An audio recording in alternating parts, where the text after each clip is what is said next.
might know the path that we have to take, but how do we do it and how do it institutionally?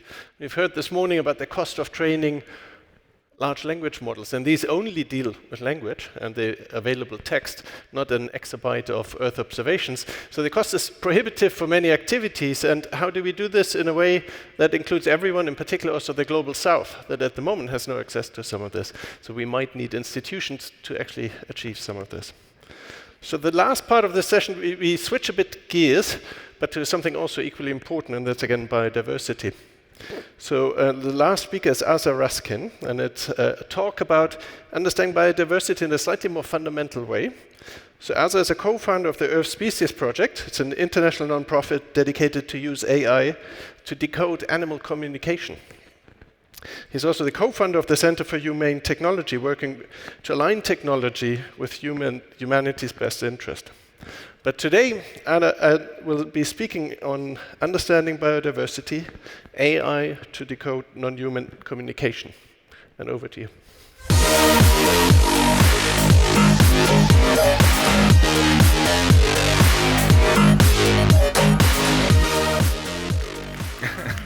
Wow. Hi, everyone. We heard yesterday that Nick Thompson's son thought that there wasn't enough nature and animals in AI, so really this is just fulfilling that request. So I'm here to talk about Earth species. You saw my co-founder Tristan Harris yesterday speak, and this will be a different kind of talk, but at the core, I just want to start with this thought, like what is the common thread between all of the major problems that we as humanity face, whether it's climate change, or opioid epidemic, or loneliness epidemic, or runaway inequality? The connecting thread is that they all stem from a narrow optimization of a narrow goal at the expense of the whole, right? Which is to say, a form of disconnection. And I will return to that as the sort of the why for what we're trying to do. But Earth Species is a NGO, international. We work with 40 plus universities, biologists, and our goal is to discover non-human language and decode it. And so we'll start with this. Who can guess what animal makes this sound? Any guesses? Whale's a good guess, but wrong. Other guess? Not polar bear, I like that. Seals, yes, that's exactly right. Well done. This is the bearded seal. By the way, that was their mating call, so if you got excited, now you know where to go. And it turns out the reason why I want to start this way is that when we think about animal communication, we only think of a very small slice of how animals actually communicate. There is a lot that's already known. So for example, it turns out parrot parents spend the first week and a half or so of their chick's life leaned over whispering into their ear until they can repeat back a unique name that those parrots will use for the rest of their life. It turns out dolphins do the same thing, and then will even refer to each other in the third person. That is, they will talk about another dolphin by name that is not here. So one of the major hallmarks of language. A lot is already known. And although I'm mostly here to talk about animal communication, I also want to talk just a little bit about plants. So do you think plants can hear? Like, well, sort of by the nature of me asking this question here, the answer has to be yes. But the University of Tel Aviv in 2019 did this very interesting study where they played audio to primrose flowers. And they played like high-pitched noises like bats, low-pitched noises like traffic, but only when they played the sound of an approaching bee, approaching pollinator, did the flowers respond. And they responded by producing more and sweeter nectar in around 3 seconds. So quite literally, the flowers hear the bees coming and get excited. Our ability to understand is limited by our ability to perceive. And what AI does is that it throws open the aperture of that which we can perceive, which means, of course, that we are about to understand a huge amount more. And to give a sense of this, this is my favorite humble graph. It's humble because it only includes all of time and all of space. But you can see the human experience is this tiny little portion, which means we are about to be able to start expanding what we can perceive. And the history of science teaches us that that means we're about to realize how much smaller we really are than we know. Another way of saying it is that the world is way more magic than we think. Okay, but I'm here to talk about animal language. Is there even really a there? Yes, maybe names, but do they have some kind of representational language? Well, we don't know yet, but here's a very intriguing study from University of Hawaii, 1994. And here they taught dolphins 2 gestures. The first gesture was do something you have never done before. If you think about that, that's already a very complex thing able to communicate, the idea of innovate. But the dolphins can do it. They remember everything they've done before, understand the concept of negation, not one of those things, and then be able to invent whole cloth some new thing. Pretty cool. Then they teach the dolphins a second gesture. Do something together. And they'll say to dolphin pairs, do something you've never done before together. And the dolphins go down, exchange sonic information, and come up, and they do the very same thing at the same time that they have never done before. And while that doesn't prove representational language, I sort of think it puts the burden of proof on the other foot. It's like, how else would they be doing this? Okay, I come find me at some point in the conference, and I can just tell you an infinite more of these kinds of things. It's a lot of fun, but the next question then becomes, all right, but let's assume for a second that yes, maybe there really is language, something rich and symbolic, but how would you translate something without a Rosetta Stone? Yeah, maybe I can see how you might do simple things where there's a behavior, but a lot of what humans communicate about is abstract. How would you possibly figure that out? Well, the reason why we started Earth Species in 2017 is that that was the year that AI gained the ability to translate between any 2 human languages without the need for any examples or any Rosetta Stones. So it sort of slipped by, but it was a profound moment. And to understand how that works, I actually want to arm all of you with a little bit of how to think about AI and why every demo you see ends up being sort of the same demo, but it's not obvious. The thing to know about AI is that it turns relationships into distance and direction. Turn semantic relationships into geometry. So that's a little abstract now. Let me give a more specific example. This is English. This is the top 10,000 most spoken words. If you're technical, you know that this is an embedding.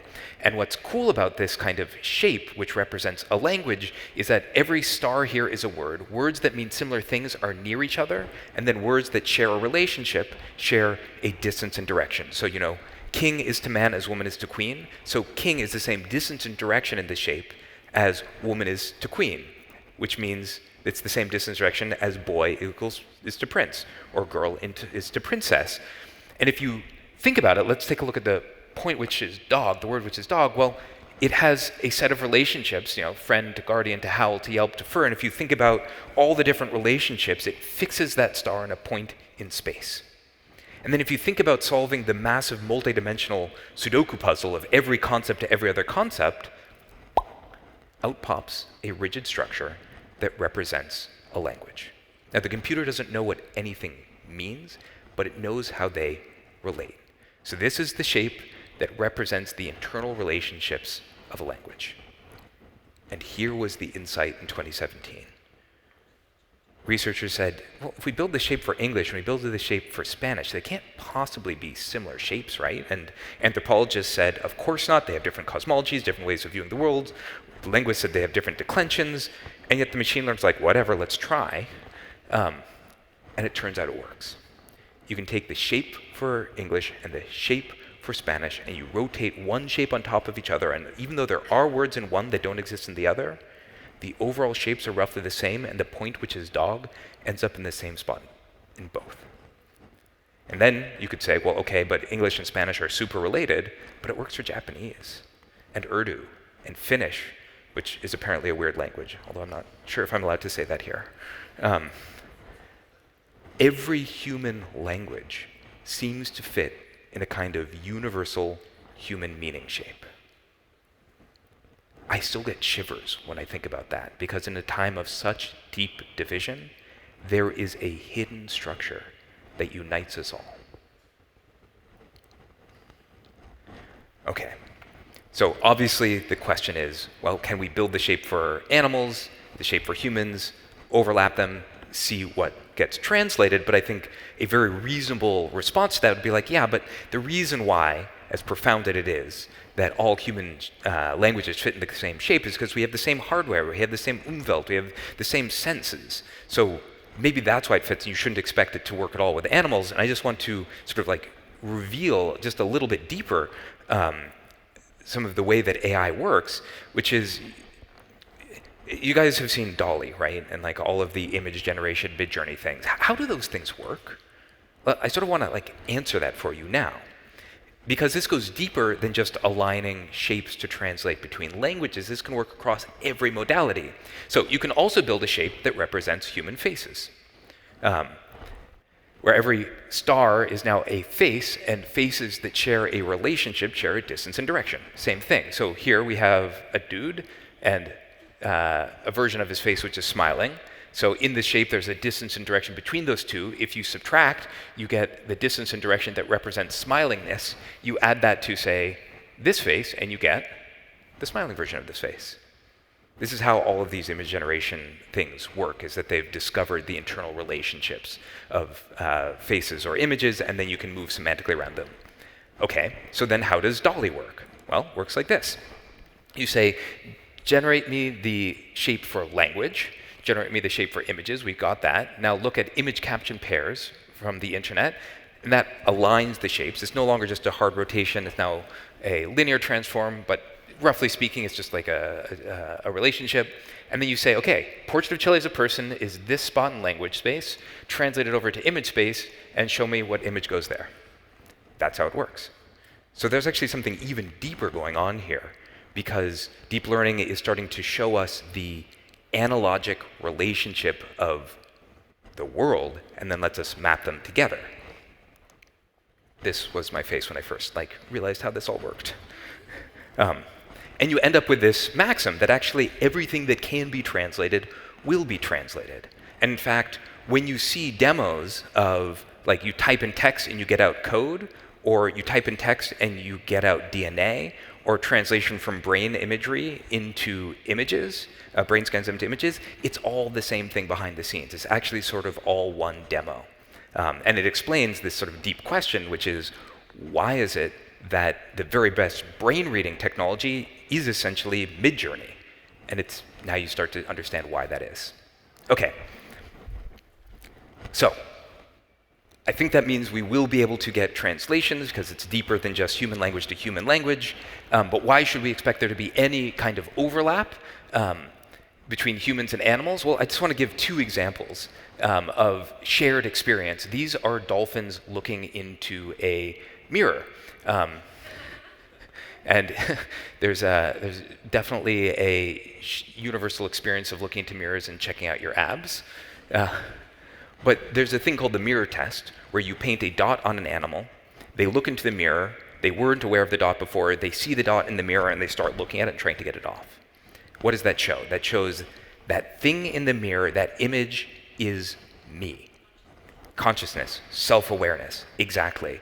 And it turns out a number of animals pass this. Elephants, for instance, although scientists thought for the longest time that elephants didn't pass, but it turned out that that was because they were using a small mirror. How very human, right? So if animals are communicating, they may well be communicating about a rich interiority, self-awareness, the most profound thing that we have. Here's another example. These are lemurs biting on centipedes to get high. They bite on them, they enter these trance-like states, they get very cuddly. It's almost like a proto-Burning Man, I'm sure. And it turns out a lot of species will intentionally alter their states of consciousness. Dolphins will intentionally inflate pufferfish and pass them around in a circle to get high off of their venom in probably the original Puff Puff Pass. Chimps will spin to get dizzy.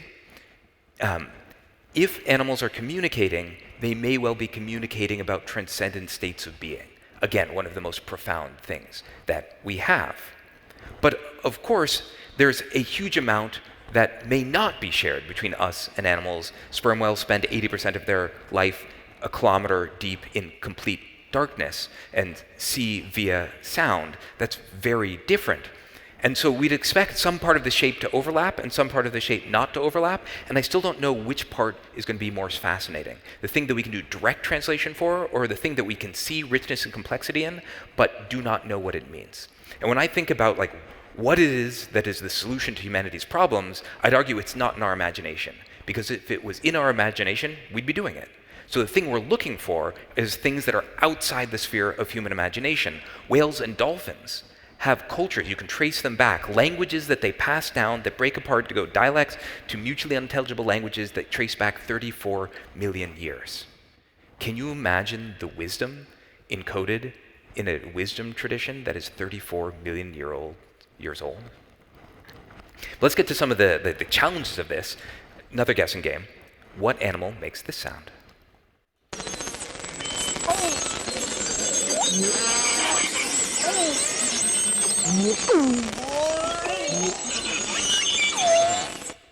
Any guesses? Yeah, this is a harder one. These are belugas. And surprisingly, all of that digital sounding stuff, that's what they sound like. That's not added later. It appears that they speak in more modem-like packets.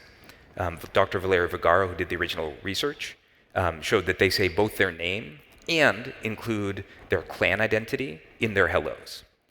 What I find amazing about this is even though, well, this is, by the way, what belugas look like in the wild, you can see why this is such a challenging data problem, is that even though scientists have tags on these whales that record audio and video, they can't tell who is speaking or they're all overlapping.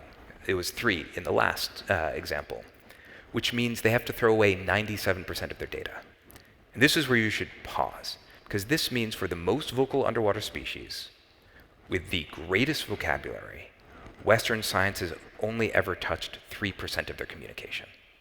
Right? This is kind of next frontiers, and actually our very first paper and piece of work was listening to multiple animals speaking at the same time and separating them out into their own individual tracks. We can do it for humans. AI has been able to do it for humans for a couple of years now. We're just starting to be able to do it for animals in non-lab-like settings. And I should just name, there's one other way that we think about going around translation, and this is our partner, Dr. Ari Friedlander, down in Antarctica, putting essentially suction cup tags on whales, think of them as whaleables, that includes their audio, visual, and motion. And the way that we're thinking about using this, and we were part of, we helped lead a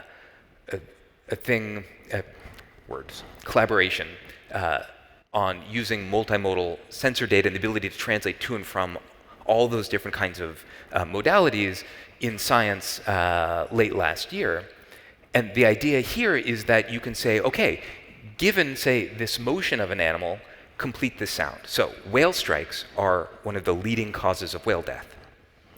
What happens if you just say, okay, what does one whale say to cause another whale to dive? Now, that might mean there's food down there or there's danger up here, but you can see as you start building models where you can sort of pass a Turing test for an animal, you can say, okay, well, what sound does one whale make that causes another whale to dive and start engaging in a feeding behavior versus dive and then leave the area? And even though we obviously should be listening for whales and moving out of their way, in the cases that can't happen, imagine how useful it would be to be able to ask gently for them to get out of the way. So that's the kind of thing, like application, that you can get to, but I think it's deeper than that, because this is another way of getting from vocalizations to behavior, behavior to vocalizations, and there's really just one more thing to speak about then, which is, we've talked mostly about listening, and the goal for Earth Species Project really is to listen. not to speak, because we do not change when we speak, we change when we listen. But we also need to be able to test whether our hypotheses are right. So this is from one of our partners, Dr. Michelle Fournet, in her documentary Fathom, and sort of talks about like where we are towards communication. The oldest cultures are not human. They're from the ocean. 40 million years ago, before we walked upright, before we sparked fire, whales evolved to build relationships in the dark. I'm trying to start a conversation is the most basic way you can say it. I'm trying to put a speaker in the ocean and talk to a whale and hope it talks back. Starting playback. If this work is successful, it will be the first experiment where we have engaged in a dialogue with a humpback whale. The punchline is that it worked. And she's doing the very simplest thing. Instead of like the hello world, this is the hello whale experiment. And she's saying hello to a humpback whale with a pre-recorded message, and they respond back. So it's sort of like speak and spell level technology. Do you guys want to know how to say hello in humpback whale? Yeah? Okay. I use my hand. You don't have to. I just think it helps limber me up. It sounds a little bit like... You gonna do it? Yes. Possibly my favorite moment. It turns out they can also include their name in that hello, but I haven't figured out how to do that yet. And what she discovered is that she says hello, they say hello back. And actually, a couple years ago, my team went up with some scientists that were recreating her experiment. But they're doing something a little different. They were recording one day and then playing back the next day. And it was a day that I took this picture the morning of the experiment, super vivid sun, but also foggy. So everything was vivid white. Birds are flying from nowhere, going to nowhere. You could hear the humpbacks breathing, but you couldn't see them because of the fog. And humpbacks sound a little bit like Darth Vader doing yoga. And when they breathe, they're like, it's very meditative. The experiment starts, and almost instantly a humpback lunges at the boat from around 30 meters away, mouth half open. We'd never seen behavior like that before. And for the next 10 minutes, it was moving from one side, looking, investigating, lunging. Experiment stops, and it beelines away. And we went down and asked the scientists what happened. And after we identified the whale, it turned out that the scientists had played the humpback's own hello back to itself. So this is a kind of mirror test. The speaker, as you saw, is sort of small. Whales are big. So in the recording, you can hear the whale's name was Twain. You can hear our speaker go, I'm Twain. And then the humpback respond, I'm Twain. And then we just went back and forth like that. So communication is possible, but I think this gets to a really important point, which is that I'm actually not sure whether that experiment should have been done in the wild. Because we don't fully know yet what we are saying. One of the deep plot twists that I was not expecting is that because of the nature of large language models and AI, we will be able to communicate fluently before we fully understand what we're saying. And humpback whales, their song can go viral. So for whatever reason, humpback whales off the coast of Australia are the K-pop singers. And there's a channel called the SOFAR channel in the ocean, which acts sort of like a fiber optic cable. And humpbacks and sperm whale are known to go down to this channel and have communication that goes up to like 5,000 kilometers back and forth, sort of the original whale wide web. Sorry. So because their song goes viral and is sung by much of the world population sometimes within a season or two, and we don't know why, if we are not careful, we may create, and we just go out there with the synthetic whale that sings, we may create some kind of whale cult. We just don't know. And it's really important to show up to this new responsibility before the technology is actually there, right? Because this will be used by ecotourism. It will be used by poachers, and we need to put in the safeguards beforehand, which means a kind of prime directive or Geneva Convention for cross-species communication. The whole point of Earth species is we need to transform our relationship with the rest of nature, and this showing up to that responsibility is absolutely a part of it. And I should say, so I used to run design for Firefox in Firefox 1 through 4 days. So I very much believe in open source. And we started Earth Species with the idea that everything was going to be open source. This is about broad-scale accelerating science and conservation. But the realization is that has costs. So we're no longer taking the largest models and releasing them open because we are aware of the harms that this might cause if you just proliferate it. And so it takes a more nuanced approach for how and when it's let out. I should say we are starting our first experiments. We did 2 months ago to do full two-way real-time communication. We're starting with a little songbird called a zebra finch that does vocal and social learning. So you can sort of hear the first half of this is a real songbird. The zebra finch, second half is generated. So really, we are on the cusp. In the next 6 years, we will have the technical capacity to have full two-way real-time communication with the other species of Earth. Okay, we're in the very final home stretch here. There's this moment, I think it was 1995, December 18th, where Hubble telescope was pointed at an empty patch in the sky. And what was discovered was not nothing. What was discovered was everything. The greatest number of galaxies that we'd ever seen in one spot. And this is the general principle of new scientific tools. Humanity pointed at a place where we thought there was nothing, and what we discover is everything. I think when we wake up to the idea that other beings on this planet have sentience, are conscious, it changes the basis of law. Who has personhood? Changes the basis of religion. Who has souls? It changes the alternative meat industry. It changes a lot. In fact, we don't know everything that it changes, but when we think about it, it's to return to that idea of disconnection as the fundamental problem. In most indigenous myths, humans start out speaking with nature, speaking with animals, and that point of disconnection is represented by our inability to communicate with nature. How powerful will it be to change the fundamental myths that we tell ourselves, where we reconnect and realize, actually, the world is way more magic than we think, and maybe the highest form of what AI can do for us is, just like with the telescope, we learned as we pointed out at the universe that Earth was not the center, that this time we'll point our new tools out at the universe, and what we'll discover is that humanity is not the center. And it's that break in human ego that I think we need.